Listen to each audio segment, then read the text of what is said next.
Perkenalkan, nama saya Bobi Arianto dengan NIM 182214072. Saya berasal dari mahasiswa Universitas Sanatanama di Prodi Manajemen. Di video ini saya melakukan kegiatan KKN Mandiri di angkatan ke-63 dengan nama judul program penanaman tanaman dengan wadah barang bekas serta pembersihan sampah dalam ramah lingkungan. Program judul tersebut dibagi menjadi dua nama program. Yang pertama, penanaman tanaman dengan wadah bekas, dan yang kedua, pembuangan sampah dan berhadapan orang yang tidak bertanggung jawab. Kegiatan program ini dilakukan di Kota Sukabumi pada Jalan Kabupaten RT 04 dan RW 05. Selamat menonton!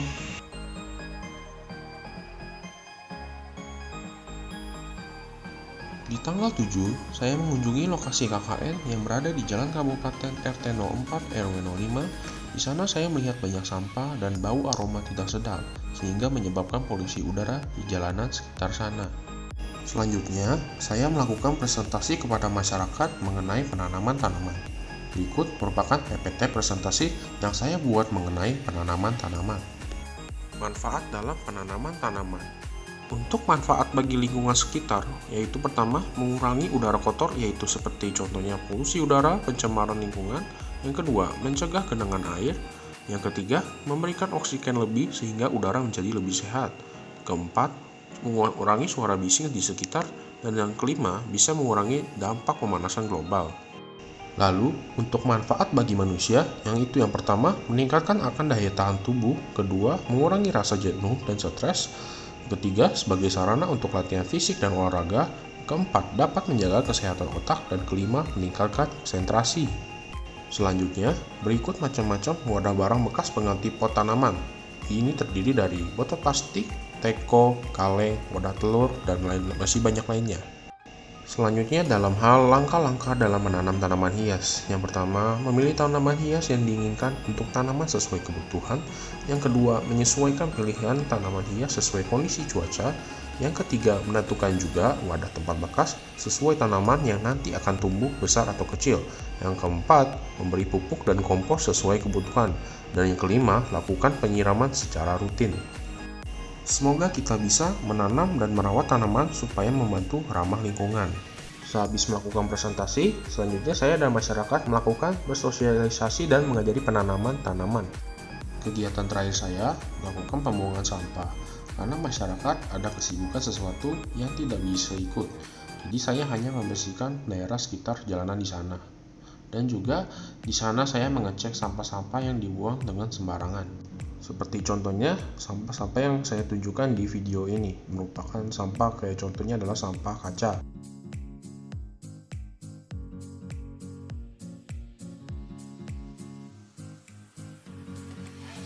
KKN di minggu kedua, saya mengunjungi lokasi KKN. Setelah saya lihat, ternyata sangat ramai sekali kendaraannya. Saya lihat juga banyak sampah berserakan dan ditambah polusi udara yang menyengat.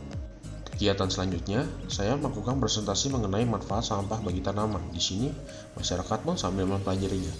Inilah berikut isi presentasi yang saya bagikan ke masyarakat. Manfaat sampah bagi tanaman. Di sini terdapat dua jenis sampah. Yang pertama, sampah organik, dan yang kedua, sampah anorganik. Apa itu sampah organik? Sampah organik itu berasal dari organisme hidup seperti sampah sisa makanan. Untuk sampah anorganik merupakan hasil campur tangan manusia seperti kemasan plastik. Selanjutnya, manfaat sampah organik dan anorganik. Yang pertama, dijadikan pupuk kompos. Yang kedua, dijadikan bahan kerajinan. Yang ketiga, digunakan kembali atau reusable. Yang keempat, diubah menjadi media tanam.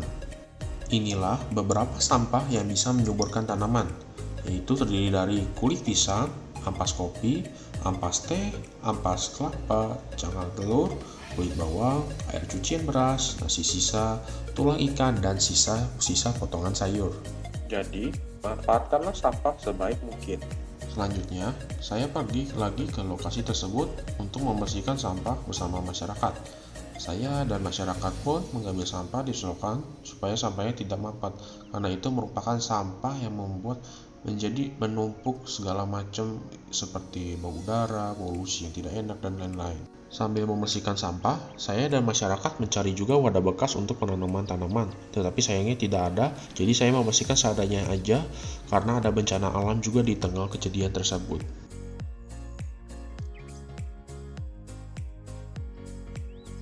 Di minggu ketiga, saya mengunjungi lokasi tersebut. Kelihatannya sangat bersih, tapi jika dilihat dengan dekat, ternyata banyak sampah yang berkeliaran. Jadi saya dan masyarakat akan membersihkannya dahulu. Bisa dilihat, terdapat banyak sekali sampah berkeliaran. Masyarakat pun membersihkan solokan-solokan tersebut yang membuat sampah jadi mumpung. Lalu saya juga mengambil dan membuang sampah-sampah tersebut dengan bantuan juga dari para masyarakat. Sehabis membersihkan sampah, saya pun melakukan presentasi. Kali ini presentasi yang akan dibahas yaitu tentang menghadapi orang yang tidak bertanggung jawab. Menghadapi orang kepada yang tidak bertanggung jawab. Berbagai contoh orang yang tidak bertanggung jawab. Pertama, membuang sampah sembarangan.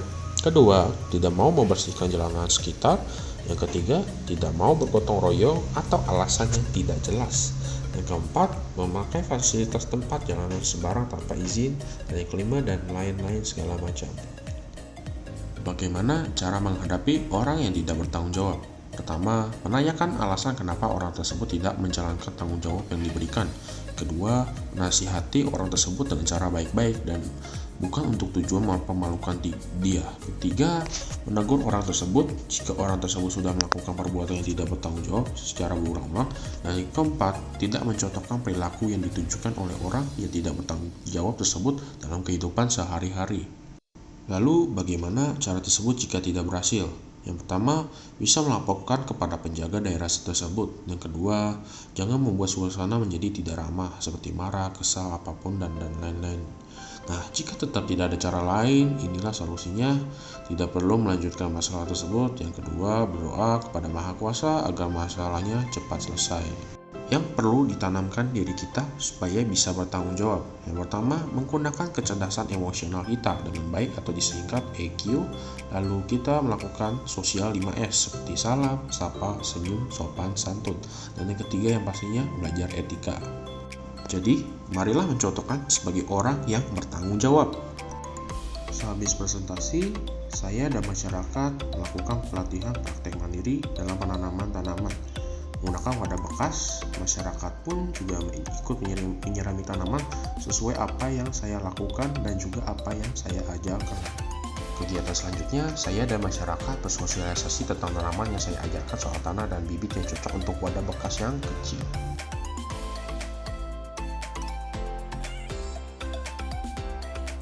Di minggu keempat, di hari terakhir ini, saya mengunjungi lokasi KKN dan melihat jalanan sekitar sampahnya mulai berkurang dibanding minggu sebelum-sebelumnya, yang dimana udah mulai lebih bersih. Kegiatan berikutnya, saya dan masyarakat seperti biasa membersihkan sampah-sampah.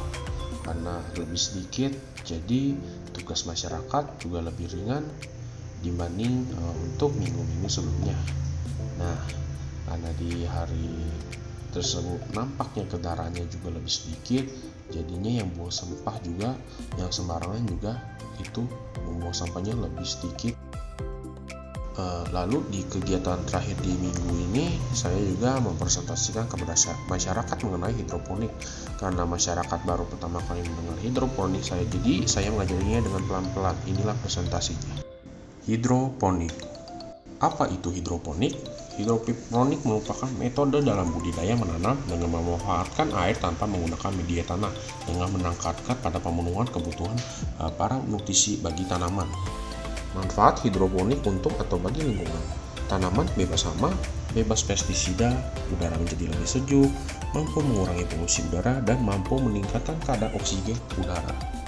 Manfaat hidroponik untuk rumah tangga. Ada 10, yaitu dapat memenuhi kebutuhan sayur segar, sayur lebih sehat karena tidak terkontaminasi pestisida kimia, dapat menanam beragam sayuran sesuai keinginan, dapat diterapkan pada lahan sempit di sekitar rumah, tidak memerlukan perawatan yang rumit, dapat dilakukan oleh semua orang, dapat dijadikan hiasan di lingkungan rumah, membuat lingkungan menjadi hijau, dapat dibuat sebagai kampanye cinta lingkungan, dan dapat membuat menjadi sistem perjadian air kolam.